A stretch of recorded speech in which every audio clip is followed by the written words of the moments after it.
Hello, everybody. I hope my video finds you well. My name is Kelly Phillips, and I wanted to talk to you today about some best practices for Think Time.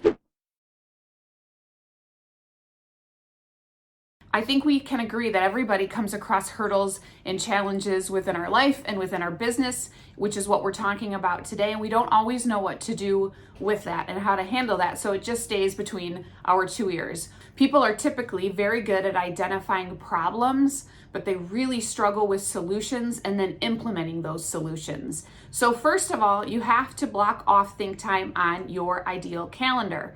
And don't worry, there will be a video on me talking about how to best build an ideal calendar. So in your ideal calendar, let's start out with just doing it monthly. We don't want to go kind of gangbuster on this and have it in there weekly, or sometimes individuals will try to do it daily and then they dash like deer and die like dogs. So we want to just start out with doing it monthly. I would recommend blocking off an hour during the month at a time that you know you're going to honor your Think Time. I need you to treat your Think Time like it's your best meeting, your best appointment, the best thing you do that month. This is for you and the growth of your business. Also, where you do your Think Time is really important. A lot of times I'll be working with some of our top individuals and they're like, all right, I got it. I got my Think Time in my calendar.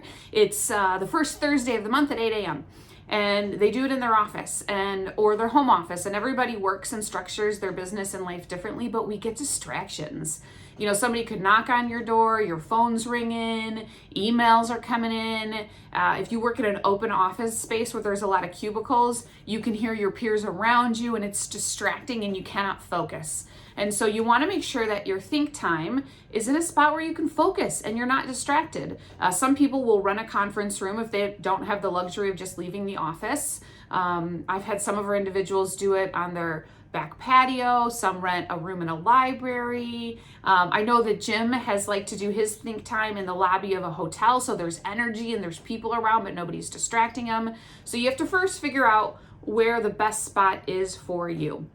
Now, what do we do in that Think Time? Because Think Time sounds great in theory, and then you go in for an hour and you're like, all right, I'm going to change my business. I'm going to shift things around. Where do I start? What do I do? And then all of a sudden an hour is gone. We've read some great articles, through our Instagram, or we've watched some YouTubes or what have you, but we've done nothing productive for the forward movement of our business. So here's what I want you to do is, as you look at your Think Time, and let's say this is a new concept for you, block it out a few weeks ahead of time. Don't block it out tomorrow, and start to work through your business. So for example, I've blocked it out 2 weeks. And I start to go to work and I'm like, man, my sales are just not increasing the way I want. I got to figure that out. Now I open up my calendar meeting where I've blocked it off, and I type in or bullet point it, however you do it, or a paper calendar, write it down. My sales really need to increase. I'm stagnant. And then you go throughout your day. And all of a sudden, 2 days from now, let's say you're somebody who has an assistant. You're like, my assistant is not doing what I need them to do. Or I need to develop my staff better. Put that in your Think Time. Or you might say, Kelly mentioned ideal calendar. I don't know what that is. I have to figure that out. I need to start to build one, but I first got to understand one. Put that in your Think Time. So here's what happens, my friends. Then you go into your Think Time and you will have a list of all of the items and the hurdles that are in your way, and you can start to work through them. I personally think it's really good to come in with an agenda of your items and how you want to work through them. We actually have a form on our academy that I referred to earlier that just gives you sort of a blank Think Time sheet. So what is my problem? What do I need to start doing to change this problem? What do I need to stop doing? How am I going to communicate that to anybody that's of influence within my life or business to hold me accountable? Why is this going to be impactful for my business, and what are the few items that I can get done in the next few weeks to make sure I make movement on that? So otherwise, another way to say that is I'm mapping out a plan to conquer this hurdle. And as you start to work through those, you'll have solutions to your problems and implementation of the solutions to your problems, which is imperative for these problems to go away.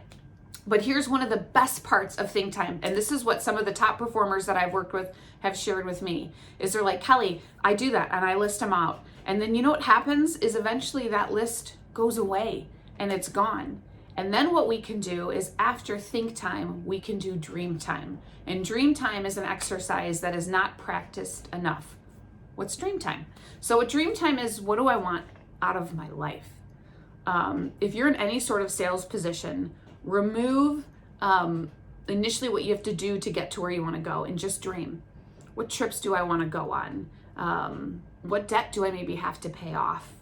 Do I want to give more to my church? Do I want to save more? Is there a family member that, a parent or somebody that's really guided me in my life that I would love to give back to? And start to dream. And the next year, what do we want to do?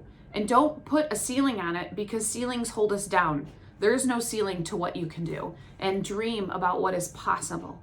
And then when that dream becomes so exciting for you, you can see it, you can smell it, you can taste it, figure out what that's going to cost you. And then once you know what that's going to cost you, you can back math to what you need to produce in order to make that become your reality. And typically what happens is there's a lot of hurdles in our way for making that become our reality. That's okay. Hurdles are not a bad thing. They make us strong in our business. And then we start to work through them one at a time in our think time to get them out of our way, to make our dream time become our reality time. And then it's really exciting, and you will find the connection and the power within your think time as it's like an A+ client to you. It's the best meeting of the day. And so when you really can put your think time on fire, it's a teeter-totter of think time, dream time, think time, dream time. And it will keep your business going forward and keep you excited and energized. But number one rule that you need to do, and the number one mistake that I see people making, is they don't honor their think time. They're constantly like, I'll get to it someday. I'll get to it later. Someday is not a day of the week. And we got to start to change our life today so it can change our business for tomorrow. So then everything that we so desire out of our life becomes a reality and it's no longer a dream. So that is the beginning part of best practices for think time.